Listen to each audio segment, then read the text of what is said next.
Hello, David. It was long.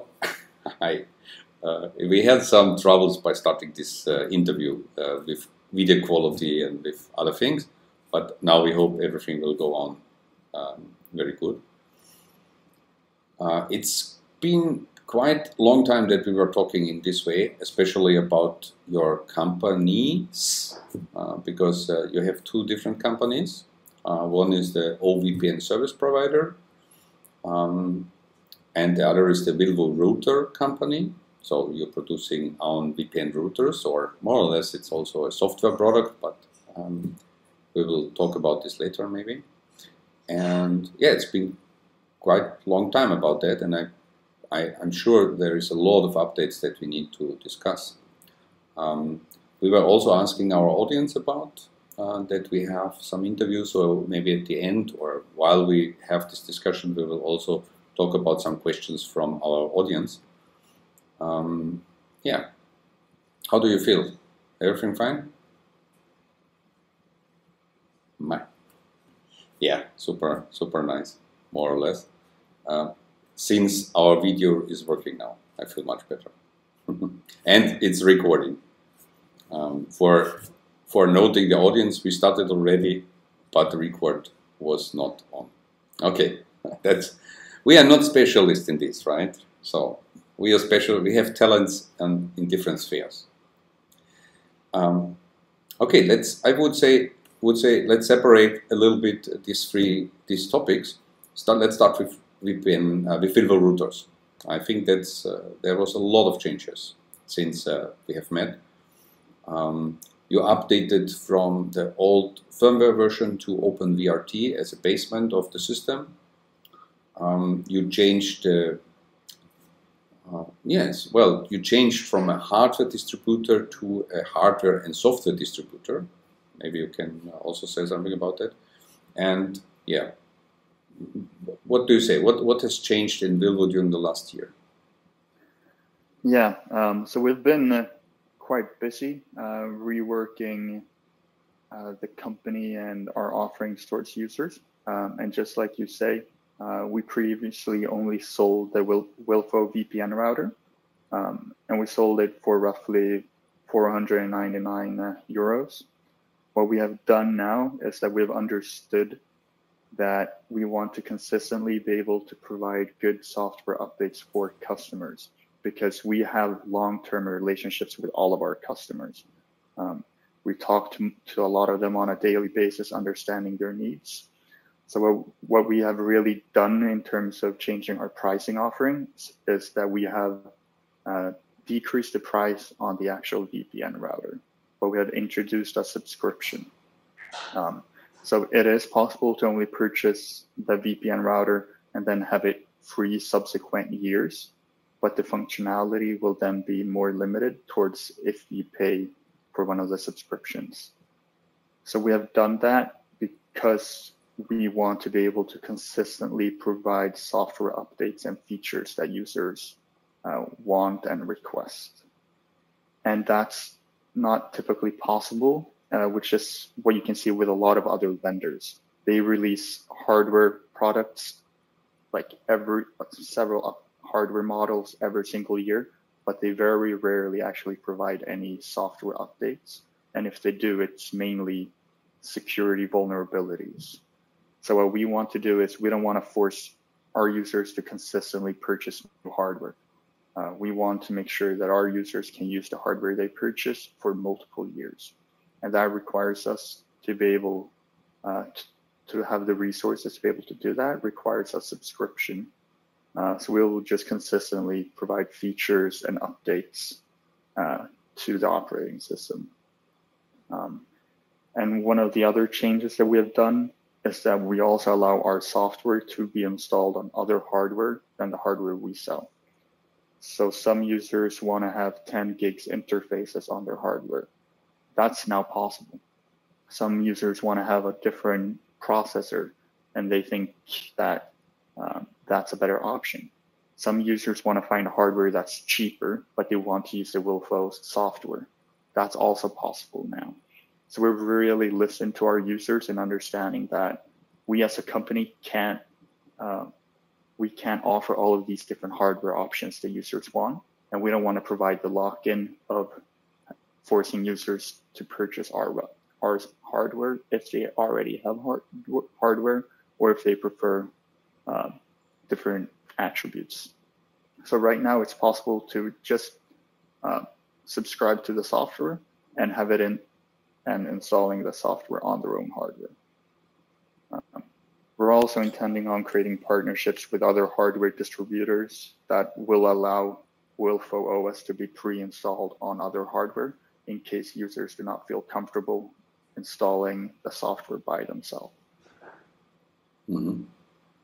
So, in short time, 1 year ago, you were always selling hardware, and the firmware or the software that was running on it was one single price forever. You have changed. The price of the hardware decreased because you practically don't earn money with the hardware, right? So you're shipping the hardware for a lower price now to the customer, and the software is pre-installed in different versions. So there is something like a free version that the router can have the basis functions and features always, right? There is just to clarify that, when you purchase the router, you always get our unlimited version for 1 year. And then you decide, do you want to stop the subscription and have the more limited version, or do you want to continue with the more premium unlimited version? What are features? I mean, premium.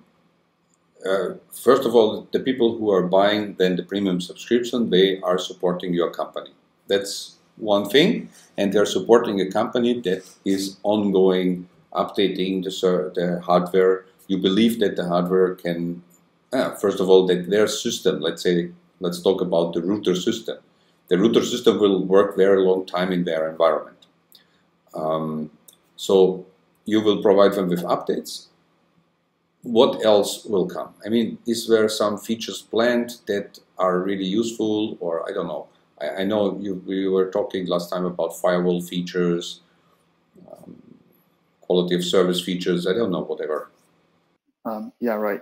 So just besides all of the software updates that are coming, the subscription also allows you to have, really quality support in the interface of the router. You can chat with us and receive assistance, which no other provider really gives you. I mean, and in terms of software features that are upcoming, Wireguard is on the top of the list. So we hope to get that out in a few months. And then we also have more advanced VLAN functionality to isolate devices. We have quality of service. We have more ability to customize various firewall rules. So there's really a lot of good features that are coming to the people that purchase the subscription. Many people ask about Wireguard, and I know this topic. Good that you named it. I know that some users ask, what is so complicated to integrate Wireguard? They were thinking that's the super easiest thing. Why not? Why is it complicated? So it's the main thing about Wireguard is ensuring that we can do it across as many VPN providers as possible, as easy as possible. Most VPN providers, they don't have an API for it. We can't integrate it towards them. And that requires users to copy paste, basically use the configuration files, which WILFO has never wanted users to have to focus on. We want an ease of use. We can't really offer that at this moment for Wireguard, for a lot of VPN providers. And it's also regarding, ensuring the privacy and integrity. We want to be able to regenerate Wireguard keys for users. That support is not available with a lot of VPN providers either. So there's really a big a gap in terms of what we want to offer our users and what we can offer our users for WireGuard.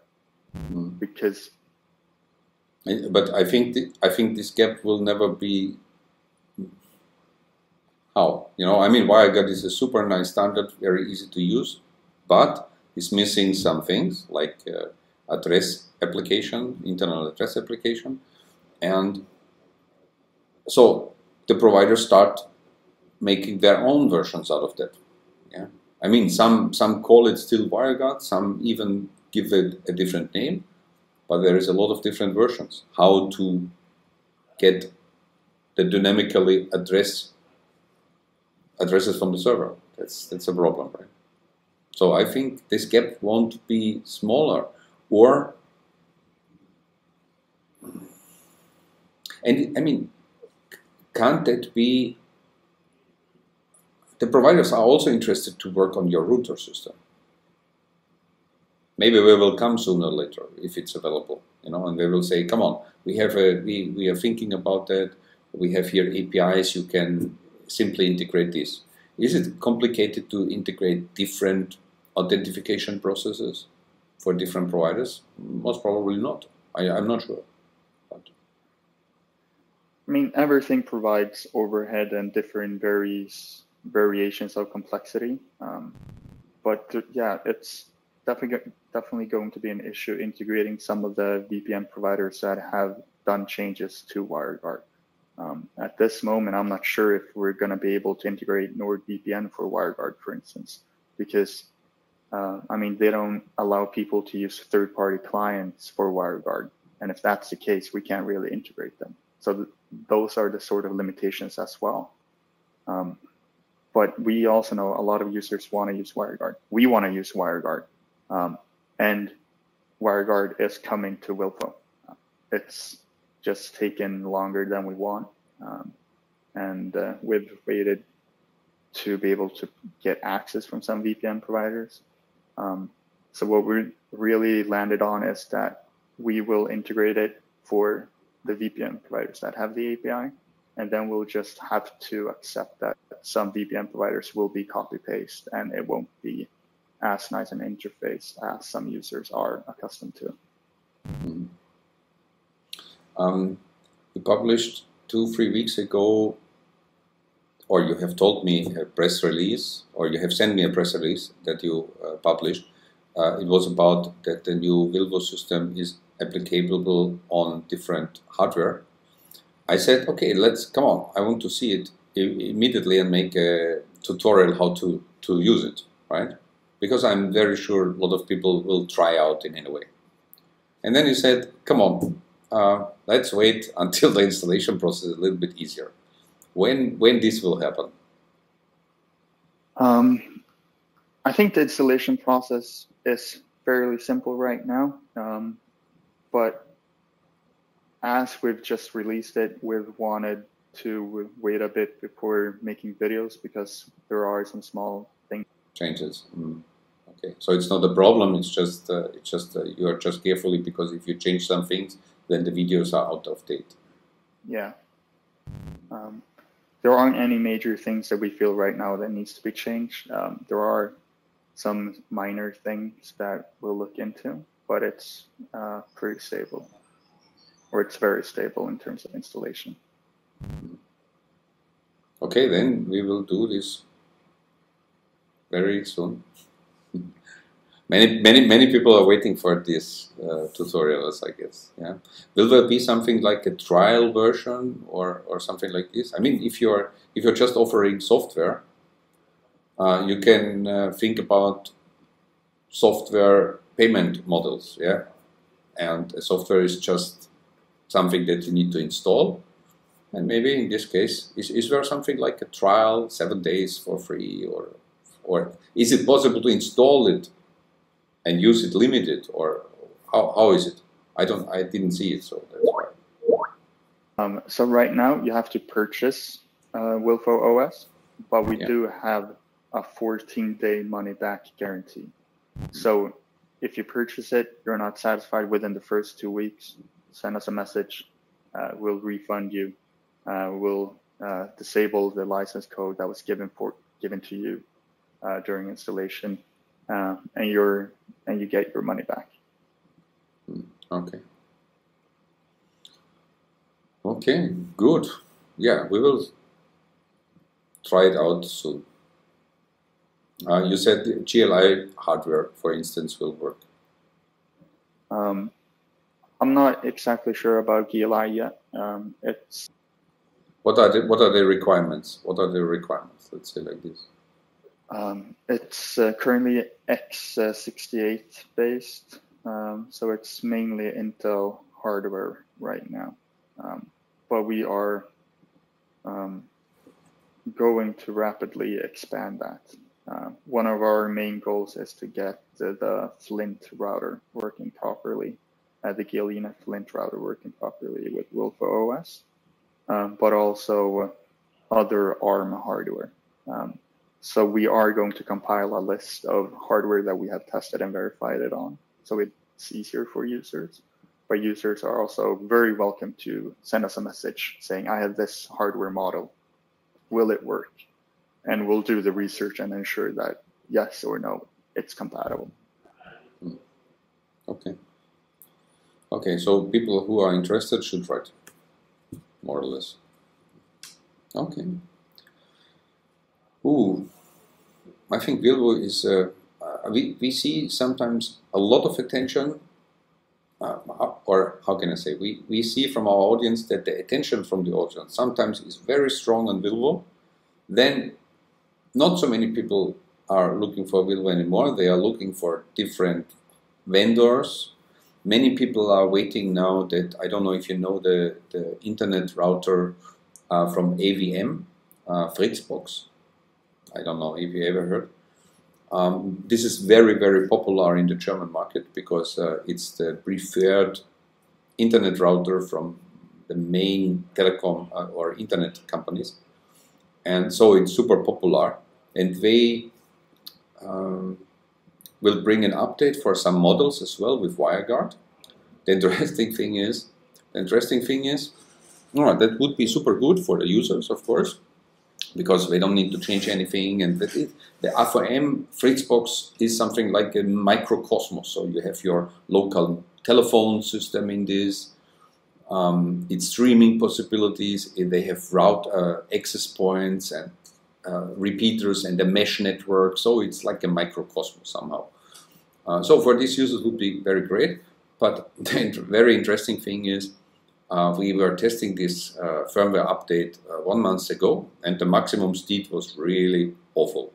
So it still looks like that the hardware is just too small. Yeah. With the most modern hardware, it costs about 300 euro for Fritzbox. We got maximum about 50 megabit per second with Wireguard on a 1 gigabit internet connection. So really bad. I mean, 50 megabit is okay for most of the cases, but you need to buy a router for 300 euro. With the others, we have just 10, 15 megabit, which is, I mean, for Wireguard really too slow. They have some serious troubles, and that's why I believe there will be still a need for fast routers for the home networks, or maybe small companies and so on. Yeah.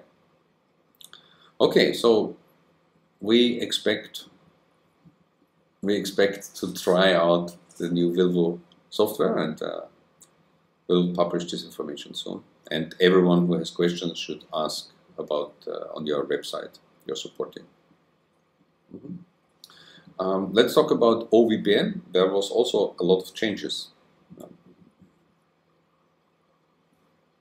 Maybe for many people they were not visible, but there was a lot of changes. There was a lot of new servers available in Poland, Ukraine, some more in Germany. I think it's already 5 or 6 in Germany, right?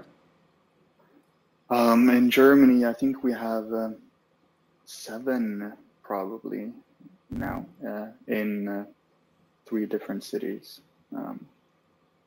Is there already a lot of traffic over the German servers? I mean, does people like them and use them? Yeah.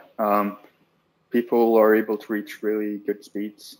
So that's why we're just continuously adding more servers, because according to our values and our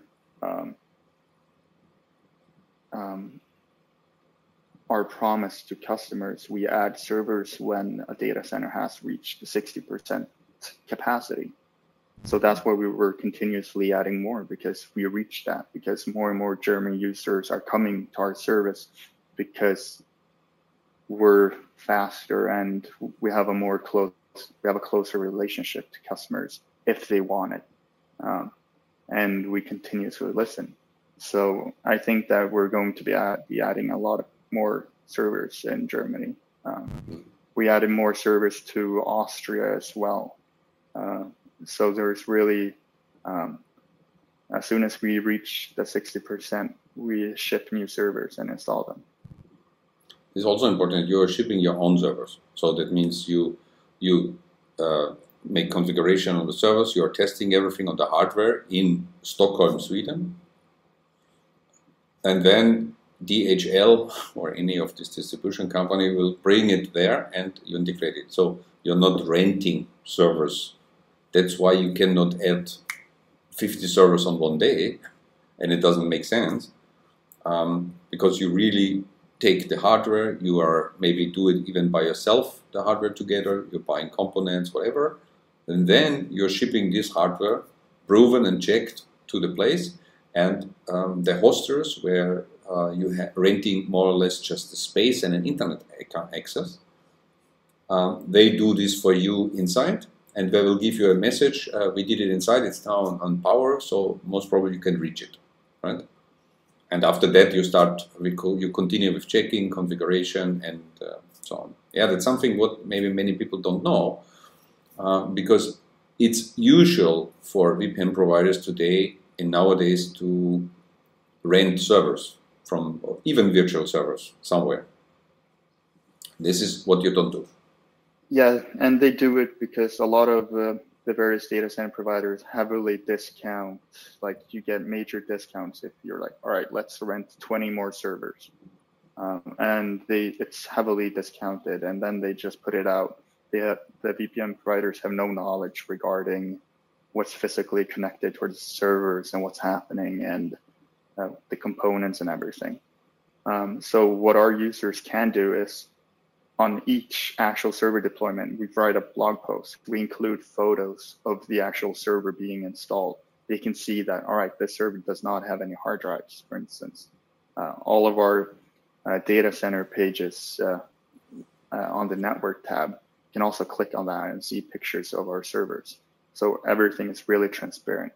And no one else does this, because no one else goes to the extent that we do to ensure that the servers are secure hardware-wise. Yeah. So it's so that's why it takes a bit longer for us to deploy servers, but we deploy them as soon as it takes the capacity reaches 60%. So users should always be able to max out their speed and get very good connections. I agree. I was talking with many, or I am talking with many VPN providers, and my impression is that they all say, no, we are using dedicated servers, and not virtual. But I believe, first of all, many are using even virtual when there is a good price, because they need more IP addresses. And so it's better to rent 500 virtual servers with 500 IP addresses, which you then get. If you're renting just 20 dedicated, you get just 20. And there is a need of IP addresses because of copyright infringements and many other things that can happen. Or spammer. Spammer were using your service and your IP address get blocked on spam and so on.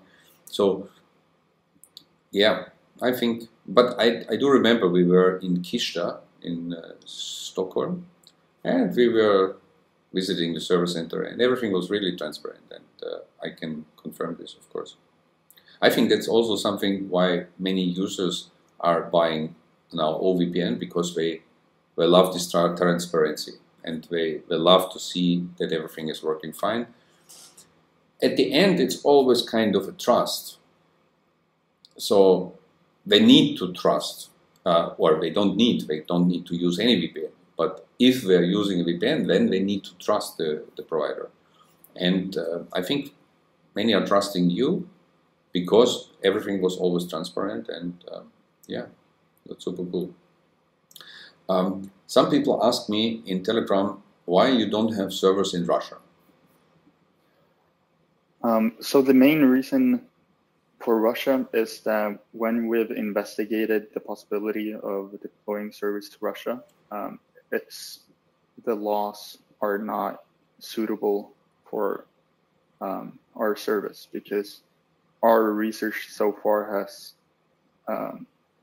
given us a conclusion that if we would deploy servers to Russia, we would have to do logging in order to determine to comply with potential requests.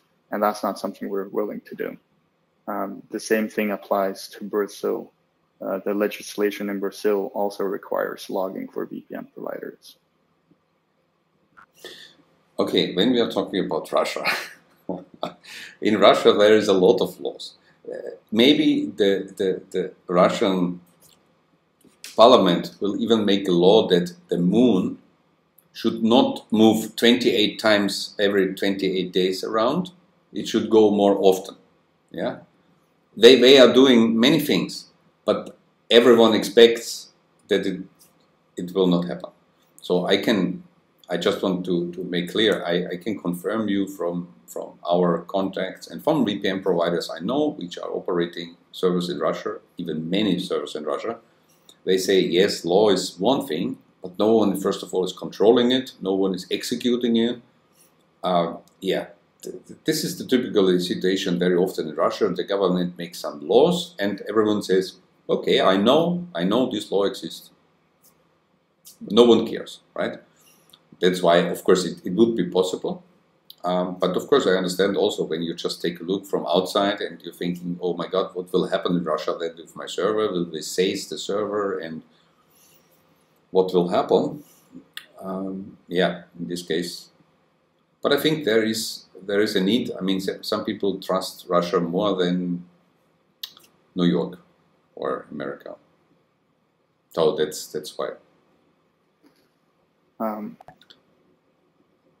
Yeah, I understand what you mean, and I guess it's something we can revisit. But we also we don't want to take any decisions that might put our customers into jeopardy. So it's something we want to be really sure about before we go ahead with it, because as you say, people trust us. We don't want to do something that erodes that trust, because trust is difficult to gain, but it's very easy to lose it. So we want to be really sure about what we're doing. When we are talking about this and about trust, I think 1 week or 2 weeks ago, I need to talk about NordVPN, and they have changed their, in an old blog article from 2017, there was written, we will never give data to any governments or authorities. This was always a lie, of course. Yes, so I'm not wondering that, or I'm wondering why so many people are now exhausted and can't understand how NordVPN can change these words, because we changed the words from, if it applies to law, of course we need to give data to governments or authorities.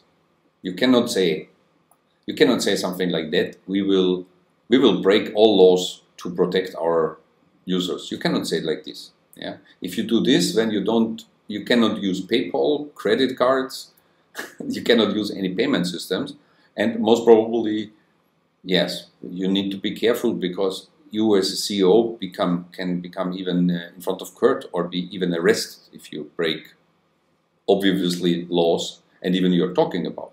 So the sentence that were NordVPN writing in their article 2017, of course that was always wrong.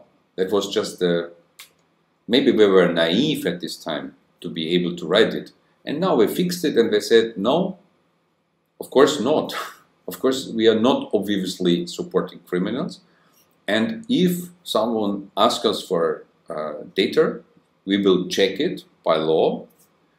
We will try to fight against it. But if it does not help, because it's just a law to give them data, we will give them what we have. And I think it's so funny because 2 years ago, or 1.5 years ago, when I was with you, we were talking about already such cases where you were also in front of court. Kurt wanted to have data from you, and you also said, yes, of course, all what I have. It's just not much. Yeah, it's nothing. But you, of course, have to comply with government requests. But that's why we've structured our service to not have anything, so we don't have anything to give out. But in terms of the wording on NordVPN's website, I mean, they've always been very aimed towards more marketing than truth. Is my impression of it. Okay. So they write things that users want to read because it makes them feel safer, and not necessarily the truth. It's my impression of it. But yes, OVPN also receives requests from the police and various agencies, and we always respond to that request, and we look, do we have any data? And no, we don't have any data. So it's really, it's as you say, you have to comply to government requests, but you have to, so what we can do is really structure our service to make sure that we live up to what we tell users, and that's that we don't have any data. So when we get a request, it's, we comply with the request, but we don't have anything to give out. Yes, well, I'm not shocked, but it's really crazy. So many thousands of people and even journalists and whatever were completely exhausted. Like NordVPN is now breaking their own rules, and you can't trust them anymore. I think trust is something different. If you can trust them or not is a different question, but it does not depend on some words on the website. So even whatever they are writing there, in this way or in this way, I would not believe them before I cannot check. This is the thing that you should always, I mean, I'm trusting OVPN and I'm trusting you. I saw this situation, but practically it was there in Stockholm 1.5 years ago. So I can just trust what I saw and what I did and how we are talking. And of course, I think you will not cheat on me or on customers. But practically, I can just trust in the things that I do by myself. This is always like this. Yeah, there need to be a different trust. If I trust someone just because he has nice words on his website, and because I don't know any YouTube influencer said, "Oh, this is the best service, you should buy it." No, no. Then of course you will be completely shocked to read that they are giving data to officials. Of course, if they have to, they do. I mean, I don't know what data they have, right? I cannot say that what kind of data they have. Most probably they also don't have super less data and it's not compromising anything and so on. This is another question. But I'm not shocked that they are doing. This is completely normal. Very interesting is also, I heard about the statistics I think 3-4 days ago. You know, when you are a typically YouTube user between 18 and 30, and you're watching YouTube every day, like on a regular basis, then the chance that you saw a NordVPN sponsored YouTube video during the last months is more than 90%. Can you imagine? Yeah, they have quite the marketing budget. They do 240 television spots just in United States every day. 240 television spots by average every day. That's a lot. That's 10 per hour. Yeah, indeed. Yeah, it would be really interesting to sort of see the statistics of how much they spend on marketing versus how much they spend on development and the actual product that they offer their customers. But yeah, they're a very big company and they're very successful, and a lot of people must be satisfied with them. So they're definitely doing some things right. We're just more targeted towards users that are privacy conscious and want to have the highest speeds while still regaining their privacy. Yeah. When I was last year, I visited Surfshark and I visited NordVPN in Vilnius in Lithuania. That's also somehow very interesting because we updated our reviews. In our public reviews, there was always written that NordVPN and Surfshark are companies from Vilnius in Lithuania because there is their office. Maybe payment system is over a different country, and everything can happen. And I do believe that it's like it. That makes sometimes sense to save taxes or to prolong to a different legislation. But the interesting thing was, when I was there, I was talking at the same time, maybe 2 weeks before, ExpressVPN got sold to Cape Technologies for $960 million. And this is the reason why I asked the CEO of Surfshark and the CEO of NordVPN both if we are also going to sell it, the company. Yeah? And both said, no, of course not. Oh my God, we trust in privacy. No one ever can pay us so much money that we will sell the company. Okay, yesterday, Surfshark and NordVPN get into a fusion, so we become one big company.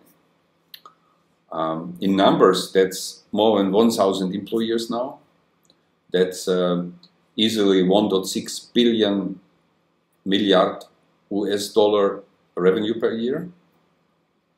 Not bad, right?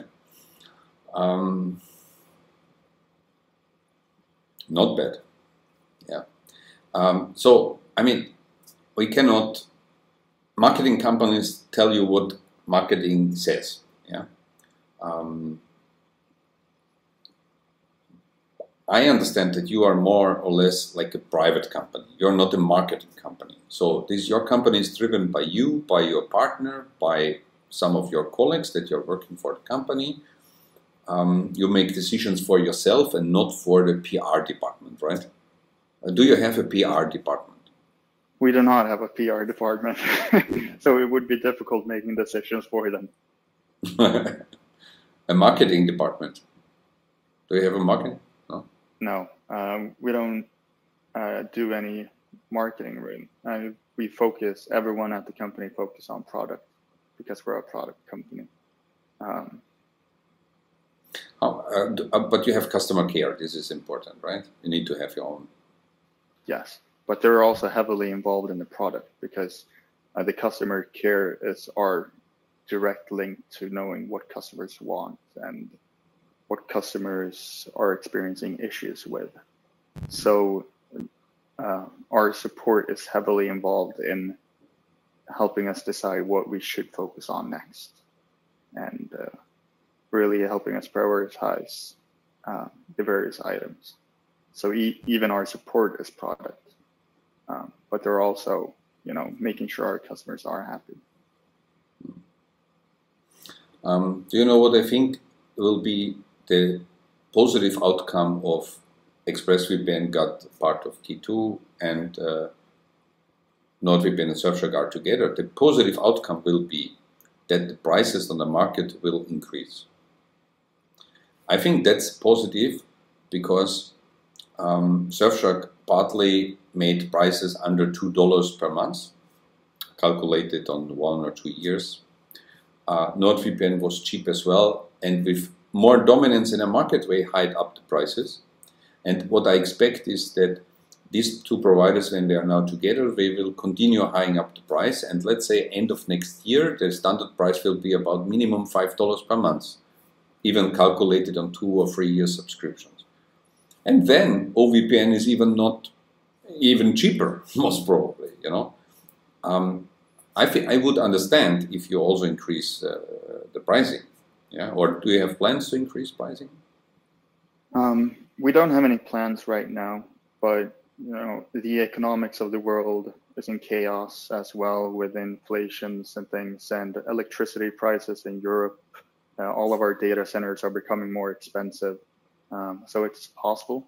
We don't want to do it right now, but I'm not going to say we're never going to increase prices because that wouldn't be fair to the customers.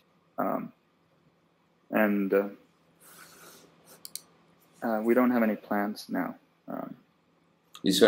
Will be any offers for Easter or something that people should wait for? Or should we buy today?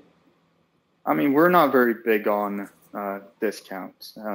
We want to have a sustainable business model because if we don't get enough revenue, we can't ensure that our product lives up to all of our promises towards customers. If you're interested in OVPN, the best thing you can do is purchase it now and not wait for a potential discount that might never come. Because, I mean, we've discounted once during our 7 years in existence. So it's not something we do often. And in terms of pricing, if Surfshark is $249 and OVPN is $499, I mean, our $499 per month is a couple of cents per day for you to have your security and privacy back. So yes, the market has been decreasing the prices, but you really get a lot of value even if our service is double Surfshark, but it's still just a couple of cents per day. So it's really like putting that in relation to, I mean, the standard is comparing it to a cup of coffee, but if you compare it to just a lot of different things, you get a lot for the little money you pay. And I mean, the company is Swedish. We pay the VAT, which Surfshark and NordVPN circumvent by being in Panama. And then they have the drop down saying, oh, are you in Sweden? Then you'll get the 25% increase.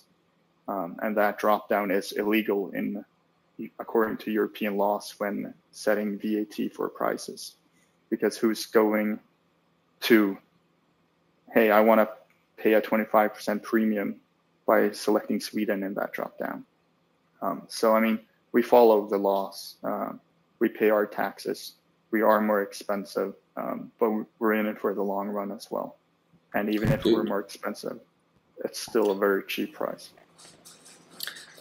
Isn't it difficult to be in a market where huge competitors saving even money on taxes and can offer cheaper prices and so on, which is quite unfair, I understand. But this is the fact. So isn't that super complicated? I mean, wouldn't it maybe not make sense also not to operate it in Sweden and to work in the same way like they are doing? I mean, financially it can make sense to do it, but there are. Yes, but 24% to have 25% more or less means that can be the money for invention.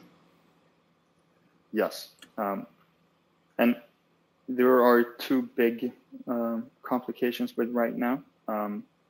So we are hesitant to involve additional legislation. So having the company in a different country, it adds additional layers of complexities. And second, it's, I guess, morals. It's always nice to pay less in taxes, but we have taxes for a reason. And I mean, society gives us a lot. I think it's a moral, not obligation, but we can at least do our part in giving back. And taxes is a part of it.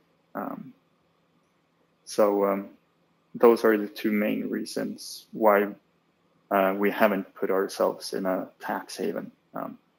But with that said, if the laws in Sweden would change, or if we find that we can do this while still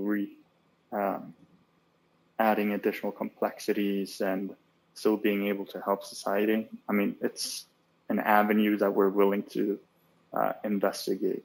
But right now we're satisfied with the current lay of the land. It sounds like noble reasons. We want to be trustworthy, and I mean we want to be trustworthy to our users. We want to, as a company, we want to be trustworthy to the people we work with as well, and our partners and distributors. And I want, the people working at OVPN to feel trust in me and to be able to do everything. So it's really a lot that goes into taking major decisions.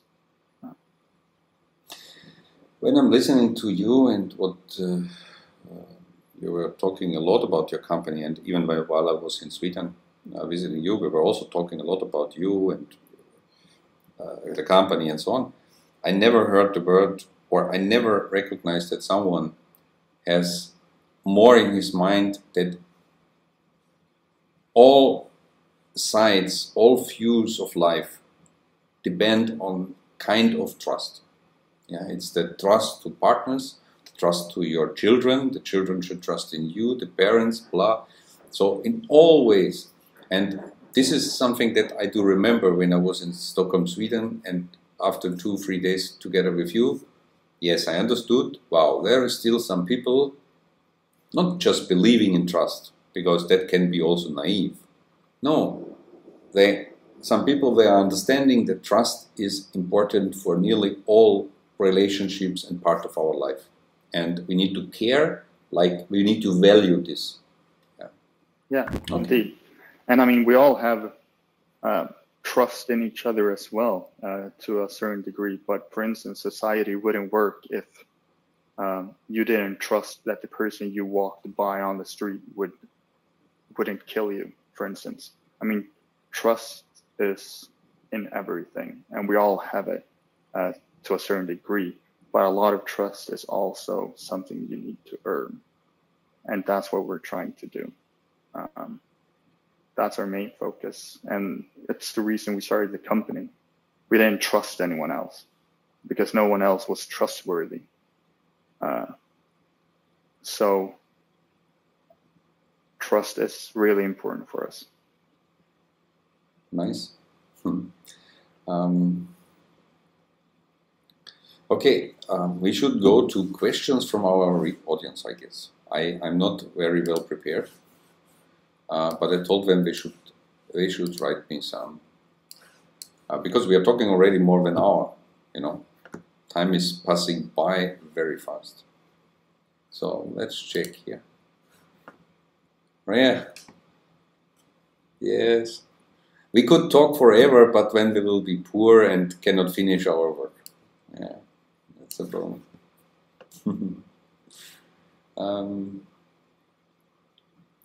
Yes, here is one question. We were talking about this already, the tariffs, so there is no plan that the tariffs will go up, but there is also no plans that the tariffs will go down, because someone asked, will there be a coupon code with 25% discount? No plan.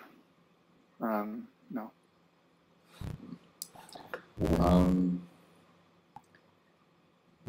What will be the new server locations? Or is something planned? Yeah. So we actually write out on each of OVPN's birthdays our roadmap for the upcoming year and what we want to achieve. And during the last post, we specified that we want to deploy servers to Poland, Ukraine, Argentina, and Italy. We have deployed to Poland and Ukraine.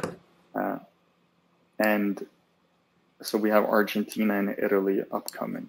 We're still in the investigation phase regarding Argentina.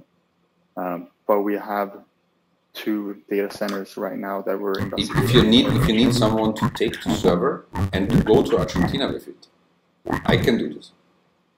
We can do it together. Okay. Let's visit Brazil as well. Rio de Janeiro is really a beautiful place. Yeah, I know. I actually lived in Brazil for 15 years ago. So it's been, but I haven't been back for 15 years. But I believe the next location will be Italy. And that's actually going to be our 100th VPN server in production. Wow. Yeah. I think Italy is super important. Yeah. There's a lot of users from there. A part of Italy is speaking German, that's why we know them. And this is all the South Tyrol. South Tyrol region is completely German speaking. Italy, their German is even the language from government, from the local government. Yeah, I think I was in northern Italy a few years ago, Lake Garda. I think. Lake Garda, yes. Yeah, and there was a lot of German ordering beers. It was good. There's a lot of German beers available. That's because Germans just go to places where German beer is available. I don't know. It's a white sufficient. Yes, you are also drinking beer. I do remember. I did never drink alcohol. Okay, so why Argentina? Because of cheap buying Spotify in Argentina? But by the way, this is possible. You know, you can buy Spotify for $1 with Argentina theater. But Spotify is also a Swedish service. Yes. Yeah, I've actually been and met the founder, one of the founders in Spotify a few years ago. But the main reason for Argentina is that preferably we would want to do Brazil, but since the legislation isn't really good for VPN providers, Argentina is one of the next best options for it. Why people should choose an Argentina server? I mean, if you're living in Argentina, it makes sense, or in Brazil. Maybe that makes sense. On the other hand, I think South America is really very good, well connected to locations like Miami and so on. So we can use also United States servers, more or less. There's not a big reason for someone in Europe to connect to an Argentinian server. It's more for us to be able to provide our South American customers better connectivity. Because right now they need to connect to North America where they have the best connectivity. Okay, so you have some users there. That's why. Yeah. Another thing. I'm not sure if one of our audiences in Telegram channel, if he want to make you an offer to buy the company, or if he has just a question if it's possible to make an offer to you, something like that. But if you say now yes, maybe he will contact you and make you an offer. So I'm not sure. Yeah. You know, there is no plan now. Can you promise that there is no plan to sell the company now today? Yes, I can promise that. I can't give a promise forever, saying anything. No one can. But we're always going to take, as I'm reiterating, what our users trust. I mean, it's going to be, if we ever sell the company, it's going to also be beneficial for the users. It's not going to only be beneficial for the company owners. And that's something I can promise in terms of the future as well. He has another question. He's really interested in revenues and so on from your company. So maybe he really want to make you an offer. Ante, if you want to make an offer, no. He says, did the change at VILFO make any the value of the change of the licensing and buying system, you know, from selling just hardware to selling hardware plus software subscription, that had an influence to the sales numbers? That's his question.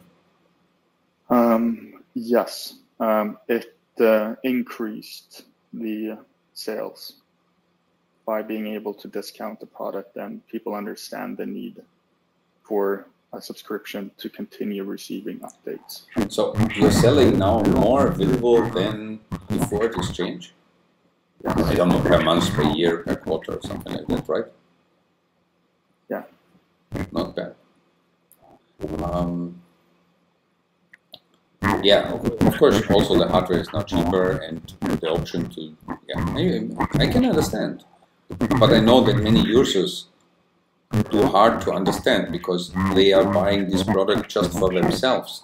And they, you know, we are living in such a world. I'm buying this mobile phone for the next year because next year I will buy for sure another model. So we always think so limited that we don't have these devices for a long time. But I want to tell quickly an interesting story. I love these GLI routers, right? And so I was one of the first ones ever contacting GLI and saying, you know, I'm going to test your products. So maybe can you give me some technical aspects more? And they were really even wondering, how did you found us and so on. That was 5.5 years, 6 years ago. Small company, it was just 2 people working in Hong Kong. And more, they were even wondering. Then I told them, okay, in 2 weeks I will be in Hong Kong, I'm going to visit you. Yeah, so they were saying, what? And it was not a problem. I was meeting with them. So I bought 5 years ago 2 free mesh routers. It was the first model of mesh routers available from GLI-Net. To be honest, I'm not sure if it was 4 years ago or 5, maybe 4 years. Now, during 2 months, all 3 routers are broken. The hardware is broken. Yeah, it's super interesting. It looks like it has a lifespan planned, integrated, because they all stop working. Just during, so 3, the same model, the same production date, the same everything. After 4 years, obviously, stop working. Okay, such routers cost $80. You know, you don't care much. It's like this, even when it's free routers. But first of all, it shows, of course, hardware is never working forever. Maybe you are very lucky and you have a router that is already 15 years ago and it's still working. Then you're lucky. Others, you will never see that they get broken because you're replacing them with new hardware before they get broken, right? A VILFO router was always oversized as a router. I mean, you're using here personal computer components. So practically everyone who can take a look at the VILFO router, you see a HDMI cable. The HDMI is not to plug in some HDMI USB stick or data stick. No, it's because you are plugged in a monitor. And there is a USB not for data sticks. There is a USB for mouse and keyboard because that's just a computer. And this is how it works. So hardware is, on one way, very expensive, but on the other hand, that means it should also run very long time. Yes. And I expect it will also run very long time. How long does VILFO routers exist? 6 years, I guess. Yes. Yeah, I think 2008. time flies. 2017. Yeah. 2017, so 5 years, about 5 years. Yeah. I guess most of the routers still work, right, from this time. Yes, and even before VILFO, we sold hardware as well, the predecessor, and I mean those are 8 years running and running. Yeah, And I mean, that's one of the other iteration required for the subscriptions, because someone purchasing 8 years ago are still receiving updates and improvements and everything. So it really makes sense, because you're not only buying a hardware to use for some time and then purchasing another hardware to get more functionality. You get everything with the same, and we want it to last for a long time. Yeah. No, I think I do understand that 100%.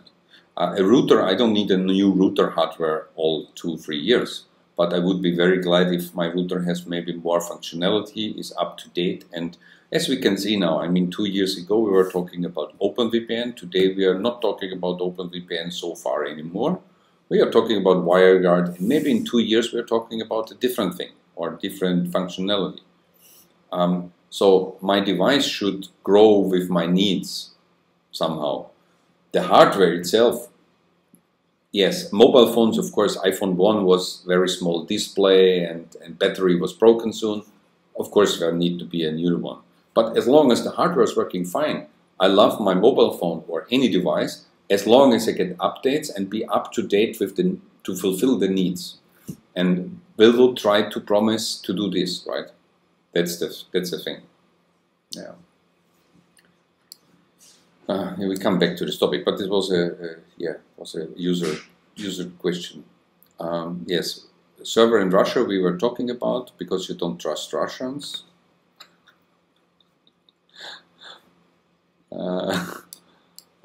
Olaf Palme, he trusted Russians, and he was not wrong, most probably. But okay.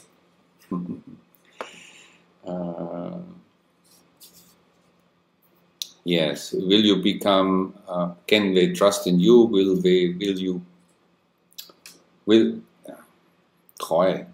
The word treu in German means, oh, I'm married. I'm happily married. I will never cheat on my wife, of course. And the question, I don't know word, but I don't know the word treu. This is the opposite of cheating, loyal. Yes, loyal. You see, I even don't know this word, because I don't need this word. Will you be loyal to your customers? Yeah, of course. Yes, but each customer has to decide on his own if the customer trusts me. Yeah, you depend on their trust, right, as well. Yeah. Okay, I think that was all the questions from our audience. Is there any news in OVPN that we need to mention? I mean, a few days ago it was an update of Windows and Mac OS application. Will Linux application also get Wireguard? Yes, Linux also has it. So that's been a major thing, releasing Wireguard stable in our desktop client. So we're incredibly proud of that, and users will experience even better speeds and faster connectivity now when they use OVPN if they enable Wireguard in the desktop client. We've also pushed out some great changes to our Android and iOS apps that users have requested. So right now we're working on reconnections without having to disconnect in the apps, and that'll be finished shortly. But what we have released is being able to choose specific servers to connect to if they want, dark mode, being able to launch the Android app on boot and automatically connect and things. So there's really a very high level of releases and improvements happening right now in OVPN and VILFO. So it's a really busy period for us, and we are really, really satisfied with the current development flow. So it's really a lot of improvements coming out on a weekly basis. While you were talking, I do remember last time we were talking was before I went, I think it was before Christmas time. We had a small chat, And I asked you because some of our readers tried to stream, I think, Magenta TV, so a German television portal. And you said, come on, it's not a problem, I will do this now. Yeah, and you made it happen, it's still working. And it's somehow impressive, and also what I like in talking with you or talking about the needs from our visitors and our audience, because you're always listening to their needs. Yeah. About streaming, can we tell the audience, yes, if there is a need for another platform that will come out, of course you will adapt and try to make it happen. If it's possible, you will do. Yeah, something like that. So streaming options, streaming possibilities, unblocking, you know. Yes. So our German and Austrian audiences and Swiss is really important to us. And we are more than happy to, if streaming services do not work, let us know. We will add circumvention for those ones as well. So it's just let us know. We're here to help, and we listen to all the feedback we receive. Super good. 1 hour, 10 minutes. No, in total, maybe 2 hours, because we had already some starts. Now, David, it was super nice to talk with you. Thank you very much. We will not cut this video or something, if you don't mind. We will just publish it in a nice way, maybe put the logo somewhere that people know where this video comes from. And that's it, we will going to publish it in this way. Yeah. Thank you very much for your time. Where are you now? Sorry, are you at home? Is this? Are you living in? Because there is a very comfy oven behind you. Yeah, I'm in my cabin right now. I was supposed to be in Stockholm, but during the weekend I got a fever, so we decided to isolate here instead of an apartment in Stockholm. So a bit northern in Sweden.